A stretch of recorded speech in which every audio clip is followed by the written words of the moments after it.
Good morning, guys. All right, so we're gonna go through a little bit on how you read heartbeats, right? So looking at how a heartbeat's sound is made, as well as reading an EKG. This picture or kind of little mini video clip on a loop is showing you what an EKG is, right? You're seeing the peaks of the wave, and that is the heart beating, right? This is kind of like what you see on medical drama shows that is signifying the heart rate.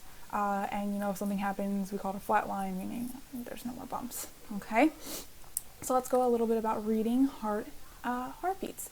So lub dub, that's the sound that we describe with the opening and closing of the two semilunar valves. So it makes a lub dub every time they open shut. All right, so these valves are important again because it's allowing blood to shift through the major arteries. So going from the heart to the lungs, and then going from the heart out to the aorta that has blood go out to the rest of the body. So those are the big valves that are causing that sound, that movement of the lub dub noise. All right, so a heart murmur is created when one of those valves kind of fails to open or shut properly, which can allow blood to go backwards, something you never want, but it also then kind of causes like a slight delay, which is why we call it a heart murmur, right? So it's not making its correct sound anymore because of that delay. All right, so there are two phases in our lub dub, the closing and opening of the valves. All right, so systole is one of them. In this phase, the ventricles are going to contract, closing off the atrioventricular valves and opening the semilunar valves. All right, so blood is pumped into the major arteries that exit the heart. So systole is when the semilunar valves open. So the valve right here that allows the blood to go into the lungs, and then the valve that's going to be behind in here to allow blood to come into the aorta and go throughout the rest of the body, right? So systole is the opening of the semilunar valves and closing off of those atrioventricular ones. Remember, the atrioventricular valves are between the atrium and ventricle, so these ones. And then its opposite, which is diastole. Diastole is going to be when the ventricles relax and the pressure closes the semilunar valves and opens the atrioventricular valves. So now we're pushing blood from the atrium down into the ventricles. Okay, so the ventricles are going to fill with blood. So what you can think is, again, diastole is going to be blood going from atrium to ventricle, and then systole is going to be the blood going from our ventricles into our major arteries. Right, so it's those two transitions, blood filling up in the ventricles and then blood going to major arteries. So how does this actually happen? Your heart is very amazing. Your heart has kind of its own circulatory system where it can kind of direct what is happening next. It can regulate itself, which is awesome. When hearts are put into a body for a heart transplant, they kind of give it a little bit of a push, but the heart should just start on its own, which is so cool that it has its own like electrical system. We call these nodes. So there are a few of them. All right, so we're going to talk about specifically two of them that actually are the reason why your heart beats. Again, your heart has its own electrical system, which is super awesome. So first, you have the sinoatrial node. Sinoatrial, we just call it the SA node, right, for sinoatrial. And it's found in the right atrium. This is called the pacemaker. It regulates the rate of contraction of the entire heart. The electrical impulse initiated by the SA node reaches and stimulates the second one. So it starts off at the top, and that's kind of what's keeping the pace of everything of your heart, which is why it's called pacemaker. So the first electrical point of your heart is called the SA node, which then triggers the second node, which is called the atrioventricular node, AV node. This is going to be found in the septum between the two atria, okay? The AV node is going to relay the electrical impulse to the muscle cells that make up the ventricles. That way the ventricles contract a fraction of a second after the atria, completing one full heartbeat. So it's kind of cool. So the SA node kind of starts up near the atrium, signifies for blood to move, and then triggers the AV node, which then pumps and makes the ventricles move to pump out the blood to the major blood vessels, which is actually really, really cool.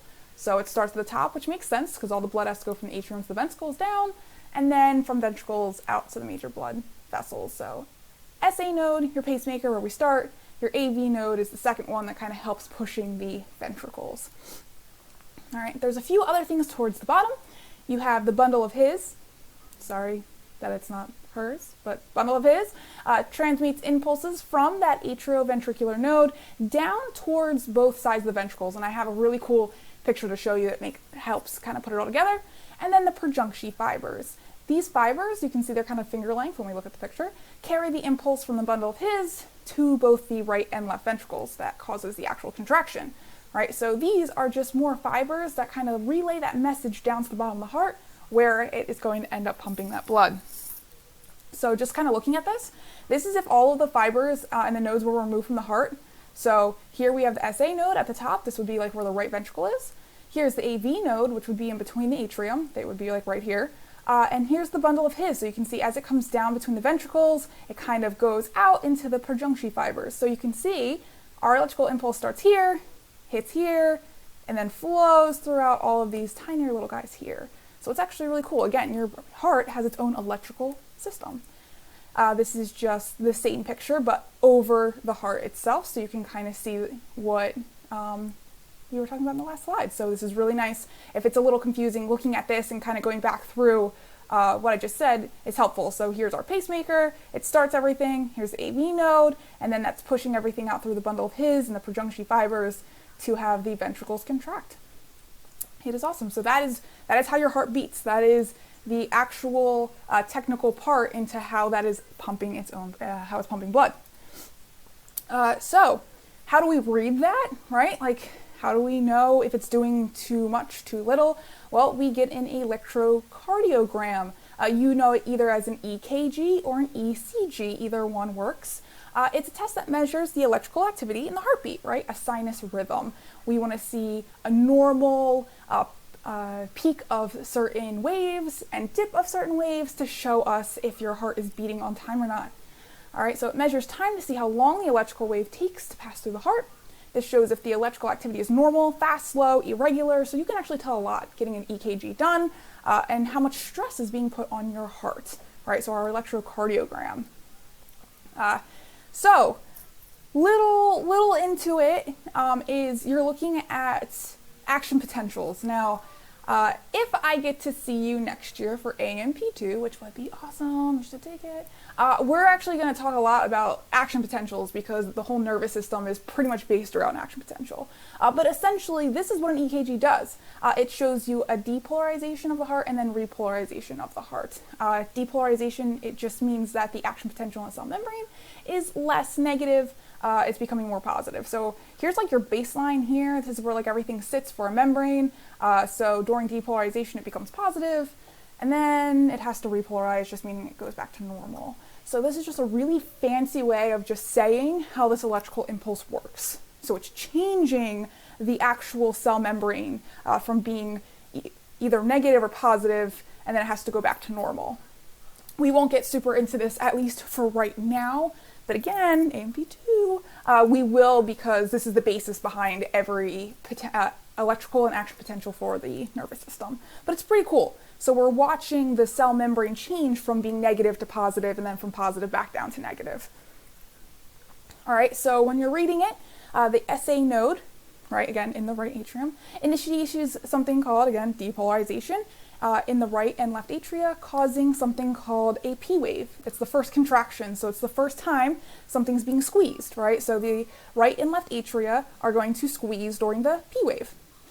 2, SA node sends out depolarization wave to the atrioventricular node, the AV node, and the atria finish contracting, causing contractions in the ventricles. So we call it something QRS complex. So the QRS complex is kind of cool because it's showing the ventricles now contracting.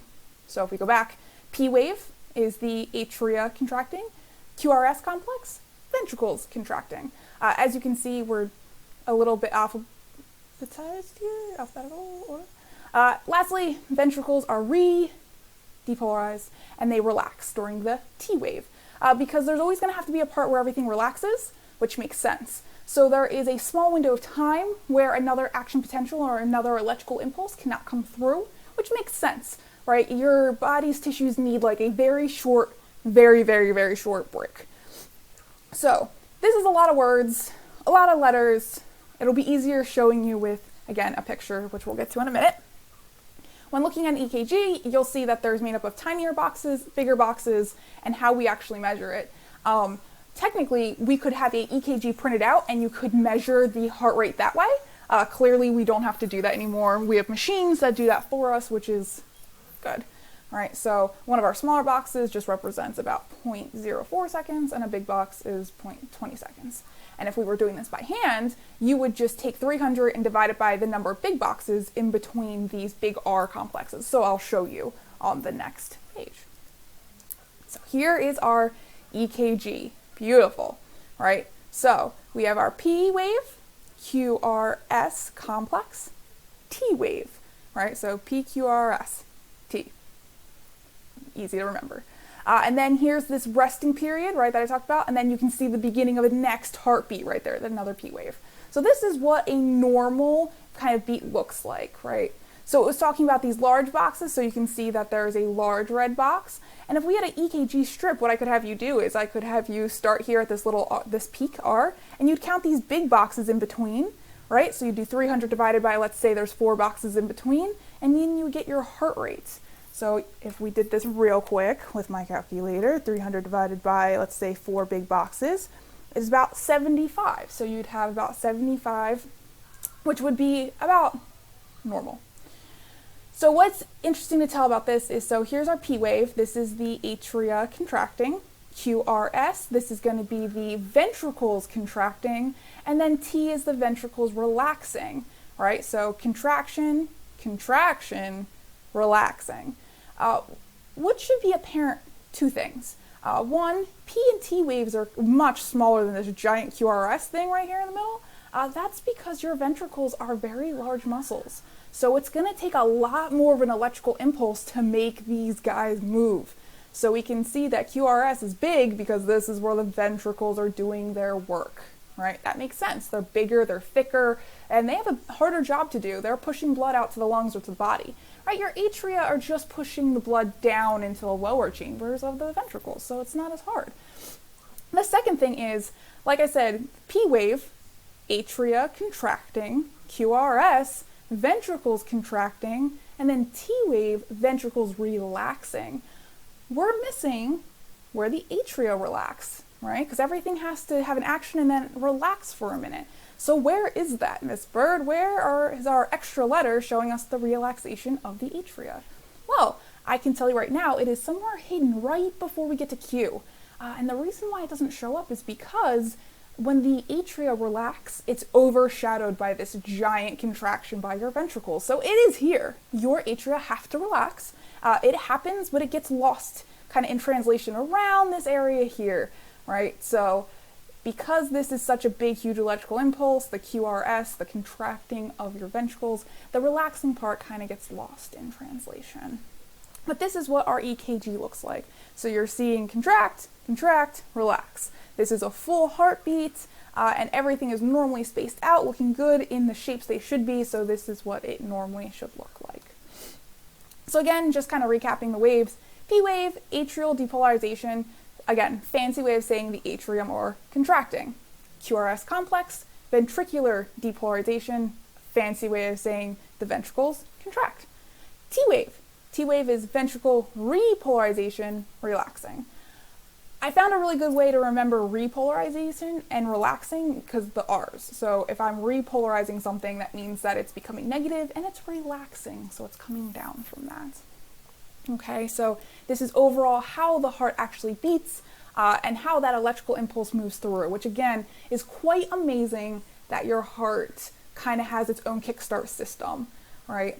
So we're actually getting really close to the end. I know it feels like we've been in the heart for forever, but there's this. We'll talk a tiny bit about blood pressure next, and then get ready because we are going to have an assessment come up soon on Google Forms like we have done before, okay? So thanks for listening. What you're going to do is you'll do the next homework sheet, which I believe highlights the different phases of systole and diastole, okay? Thanks, guys. Have a great and an awesome day.